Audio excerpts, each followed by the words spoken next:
जय माता दी। आप सभी को दुर्गा अष्टमी की बहुत बहुत शुभकामनाएं। अब नवरात्रि का पर्व समाप्ति की ओर है और आज महाअष्टमी के दिन जो कि माँ महागौरी को समर्पित है। आज के वीडियो में आप सुनेंगे माँ महागौरी की कथा और आरती। उम्मीद करती हूँ आपको ये कथाएं पसंद आ रही होंगी। पसंद आ रही हो तो प्लीज कमेंट बॉक्स में जय माता दी लिखना बिल्कुल मत भूलिएगा। ये बात तो आप सब जानते ही होंगे कि एक बार देवी पार्वती भगवान शिव से नाराज हो गई थीं, क्योंकि भगवान शिव ने हास परिहास में उन्हें काली कलूटी कह दिया था। और फिर उसके बाद देवी पार्वती ने बहुत कठिन तपस्या की और उन्होंने यह कठिन तपस्या श्री ब्रह्मा जी से वरदान पाने के लिए की थी। तब जाकर ब्रह्मा जी से मिले वरदान के बाद उनका जो वर्ण था वो अत्यंत गौर हो गया, जिसके बाद से वे महागौरी के नाम से विख्यात हुईं। तो चलिए अब माँ की कथा शुरू करते हैं। पौराणिक कथा के अनुसार शुंभ और निशुंभ नाम के दो दैत्य उत्पन्न हुए। वे परस्पर भाई थे। उनके तपोबल से प्रभावित होकर परमेष्टि ब्रह्मा जी ने उन दोनों भाइयों को यह वरदान दिया था कि इस जगत के किसी भी पुरुष से तुम मारे नहीं जा सकोगे। तब उन दोनों ने श्री ब्रह्मा जी से यह प्रार्थना की कि पार्वती जी के अंश से उत्पन्न जो अयोनिजा कन्या उत्पन्न होगी, जिसे पुरुष का स्पर्श और रति नहीं प्राप्त हुई हो और जो अलग पराक्रम से संपन्न हो, उसके प्रति काम भाव से पीड़ित होने पर हम युद्ध में उसी के हाथों मारे जाएं। और उनकी इस प्रार्थना पर ब्रह्मा जी ने उन्हें तथास्तु कहकर यह वरदान दे दिया। तभी से युद्ध में देवराज इंद्र और अन्य देवताओं को जीतकर उन दोनों दैत्यों ने जगत को अनीति पूर्वक वेदों के स्वाध्याय से रहित कर दिया। तब ब्रह्मा जी ने उन दोनों के वध के लिए एक बार भगवान शिव से प्रार्थना की। ब्रह्मा जी कहने लगे, हे प्रभु, हे भोलेनाथ, आप एकांत में देवी की निंदा करके जैसे भी हो सके उन्हें क्रोध दिलाइए और उनके रूप रंग की निंदा से उत्पन्न हुई काम भाव से रहित कुमारी स्वरूपा शक्ति को निशुंभ और शुंभ के वध के लिए देवताओं को अर्पित कीजिए। श्री ब्रह्मा जी के कहे अनुसार भोलेनाथ ने पार्वती जी को एकांत में ले जाकर उनकी निंदा सी करते हुए देवी से कहा कि देवी, तुम तो काली हो। तब सुंदर वर्ण वाली देवी पार्वती अपने श्याम वर्ण के कारण ये आक्षेप सुनकर बड़ी क्रोधित हो गईं और भोलेनाथ से मुस्कुराकर समाधान रहित वाणी में बोलीं, प्रभु, अगर मेरे इस काले रंग पर आपका बिल्कुल भी प्रेम नहीं है तो इतने दिनों से आप अपनी शिक्षा का दमन क्यों करते रहे? कोई स्त्री कितनी ही सर्वांग सुंदरी क्यों न हो, अगर पति का उसके प्रति प्रेम ना हुआ तो अन्य समस्त गुणों के साथ उसका जन्म लेना ही व्यर्थ हो जाता है। और आपने मेरे जिस रूप रंग की निंदा की है, जिस रूप रंग की इस एकांत में निंदा की है, अब मैं उस वर्ण को त्याग कर दूसरा वर्ण ग्रहण करूंगी या फिर मैं स्वयं ही मिट जाऊंगी। ऐसा कहकर देवी पार्वती सैया से उठ खड़ी हुईं और तपस्या करने के लिए दृढ़ निश्चय करके गदगद वाणी से जाने की आज्ञा मांगने लगीं। इस प्रकार प्रेम भंग होने पर भोलेनाथ भयभीत होकर स्वयं भवानी को प्रणाम करते हुए बोले, हे प्रिये, मैंने तो हास परिहास में आपसे यह बात कह दी थी।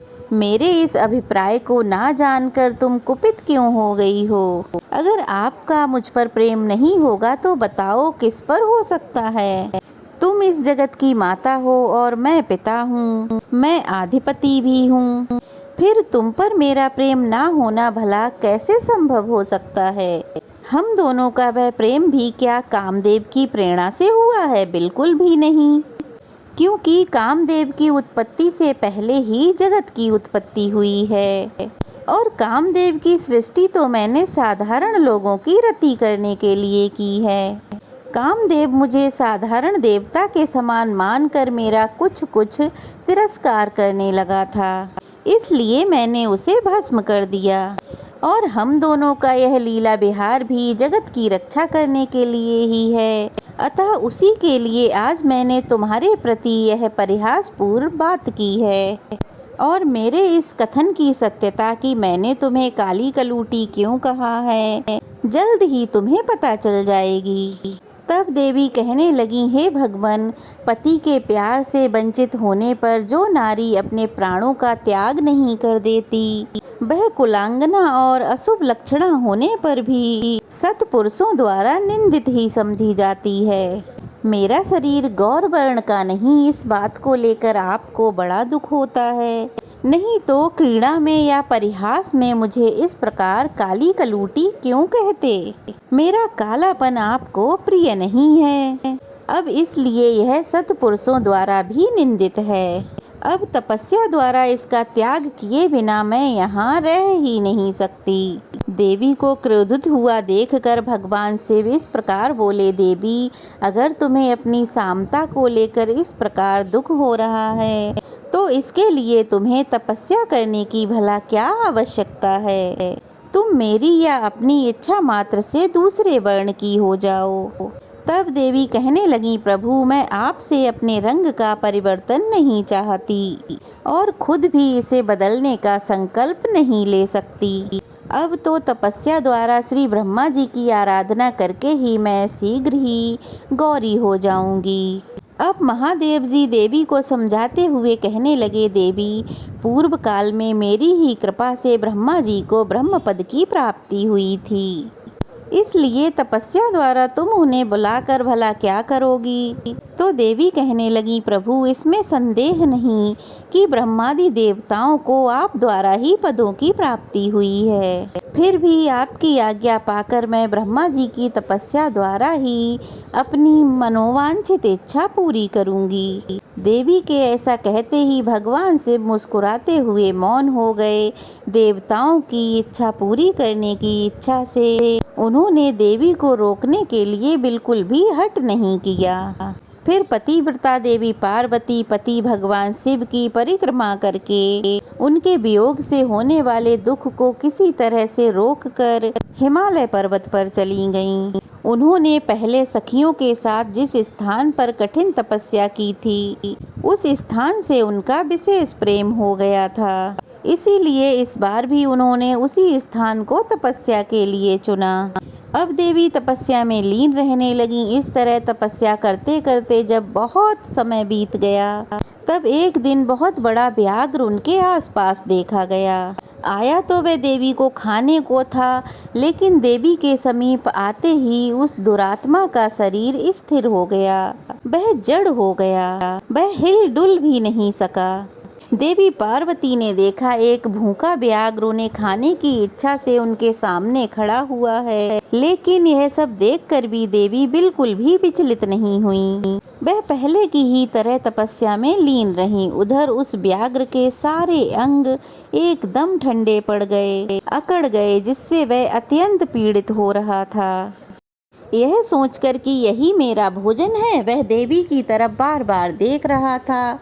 देवी को देखते देखते वह उपासना सी करने लगा था। अब देवी के मन में बार बार यही ख्याल आता कि यह व्याघ्र तो मेरा उपासक है और हो न हो यहाँ के दुष्ट वन के जंतुओं से रक्षा करने के लिए आया है। यह सोचकर वे उस पर कृपा करने लगीं। उन्हीं की कृपा से उस व्याघ्र के तीनों प्रकार के मल तत्काल ही नष्ट हो गए। फिर तो उस व्याघ्र को सहसा देवी के स्वरूप का बोध हुआ। उसकी भूख मिट गई और उसके अंगों की जड़ता भी दूर हो गई, साथ ही उसकी जन्म सिद्ध दुष्टता भी नष्ट हो गई और उसे निरंतर तृप्ति बनी रहने लगी। अब वह देवी के आसपास आने वाले दुष्ट वन के जंतुओं को खदेड़ता हुआ वहीं विचरने लगा।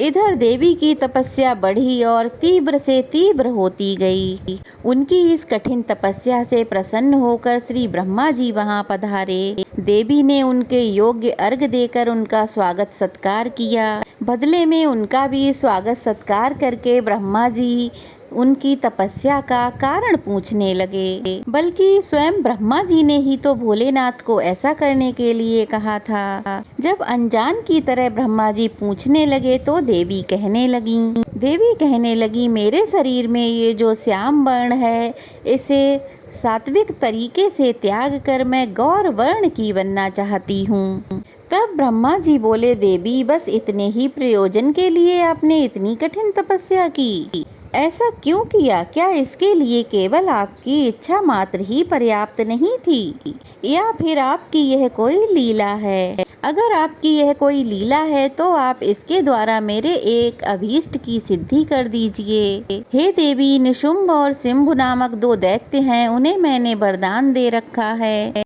इससे उनका घमंड बहुत बढ़ गया है और वे देवताओं को सता रहे हैं। उन दोनों को आपके ही हाथों मारे जाने का वरदान प्राप्त हुआ है, इसलिए अब देर करने से कोई लाभ नहीं। इसलिए अब आप क्षण भर के लिए सुस्थिर हो जाइए। आपके द्वारा जो शक्ति रची या छोड़ी जाएगी, उन दोनों के लिए वही मृत्यु हो जाएगी। ब्रह्मा जी के द्वारा इस प्रकार प्रार्थना करने पर देवी पार्वती सहसा ही अपनी काली त्वचा के आवरण को उतारकर गौर वर्ण की हो गईं।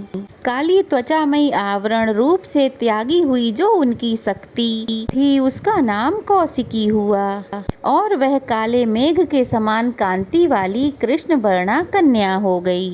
देवी की वह मायामयी शक्ति ही योग निद्रा और वैष्णवी कहलाती है। उनकी 8 बड़ी बड़ी भुजाएं थीं, जिसमें उन्होंने शंख चक्र त्रिशूल आदि आयुध धारण कर रखे थे। फिर देवी ने अपनी सनातन शक्ति को श्री ब्रह्मा जी के हाथ में दे दिया और वही देवी शुंभ और निशुंभ का वध करने वाली हुईं।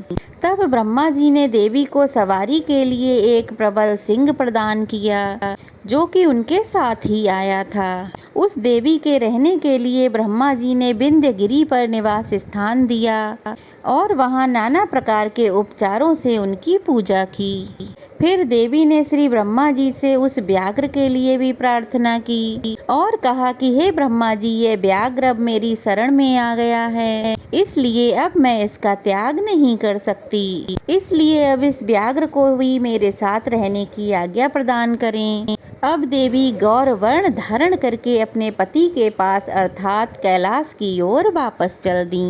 भोलेनाथ के पास पहुंचकर देवी ने कहा, हे नाथ, यह व्याघ्र मैं आपके लिए भेंट लाई हूँ। इसे देखिए, इसके समान मेरा उपासक दूसरा कोई भी नहीं और इसने दुष्ट जंतुओं के समूह से तपोवन में मेरी रक्षा की थी और ये तो मेरा अनन्य भक्त है। जरा देखिए तो मेरी प्रसन्नता के लिए ये अपना देश छोड़कर यहाँ आ गया है। हे महेश्वर, अगर आपको मेरे यहाँ आने से प्रसन्नता हुई है और अगर आप मुझसे अत्यंत प्रेम करते हैं तो मैं ये चाहती हूँ, ये व्याघ्र नंदी की आज्ञा से मेरे अंतःपुर के द्वार पर रक्षकों के साथ रहकर उन्हीं के चिन्ह धारण करके सदा स्थिर रहे। जब भगवान शिव ने कहा, देवी मैं बहुत प्रसन्न हूँ, ऐसा सुनते ही वह व्याघ्र लचकती हुई स्वर्ण जड़ित वेद की छड़ी, रत्नों से जड़ित विचित्र कवच, सर्प की सी आकृति वाली छुरी, रक्त कोचिस भेष धारण करके गणाध्यक्ष के पद पर प्रतिष्ठित दिखाई देने लगा। उसने उमा सहित महादेव और नंदी को भी आनंदित किया था, इसलिए वह व्याघ्र सोम नंदी नाम से विख्यात हुआ। जय माता दी। ये थी माँ महागौरी की विस्तार पूर्वक कथा। चलिए अब माँ महागौरी की आरती करते हैं। ओम जय जय महागौरी मैया, जय जय महागौरी। निस दिन ध्यावत तुमको हरि ब्रह्मा शिव जी। ओम जय जय महागौरी। डमरू त्रिशूल धारिणी पापों का नाश करे। वृषभ वाहन पर विराजे माँ कल्याण करे। ओम जय जय महागौरी। श्वेत वस्त्र माता का छवि है मन भावन। सच्ची सच्चे मन से पुकारो मैया देगी दर्शन। ओम जय जय महागौरी। गौर वर्ण मैया का साधक रहे प्रसन्न, श्रद्धा पुष्प चढ़ाओ पावन कर दो मन। ओम जय जय महागौरी। अष्टमी नवरात्रि में पूजा माँ की करो, माँ विपदा है मिटाती, माँ का ध्यान धरो। ओम जय जय महागौरी। अवतार लियो दक्ष के घर में लीला निराली की, शिव बैरागी खोए मोहिनी थी डाली। ओम जय जय महागौरी। शरणागत की रक्षक माता भवानी तुम, सुन लो माता अर्जी, आए द्वार तुम्हारे हम। ओम जय जय महागौरी। मंदिर में माँ तेरे सदा ही सुख बरसे, अन्न धन सब माँ पावे, अपूर्ण नर न रहे। ओम जय जय महागौरी। माँ महागौरी की आरती जो जन नित गावे, भव सिंधु से तरे वो सब दुख मिट जावे। ओम जय जय महागौरी। ओम जय जय महागौरी। मैया जय जय महागौरी। उम्मीद करती हूँ आपको ये वीडियो पसंद आई होगी। पसंद आई हो तो कमेंट बॉक्स में जय माता दी ज़रूर लिखिए। वीडियो को लाइक कीजिए, शेयर कीजिए। नए हैं तो चैनल को सब्सक्राइब कीजिए। जय माता दी।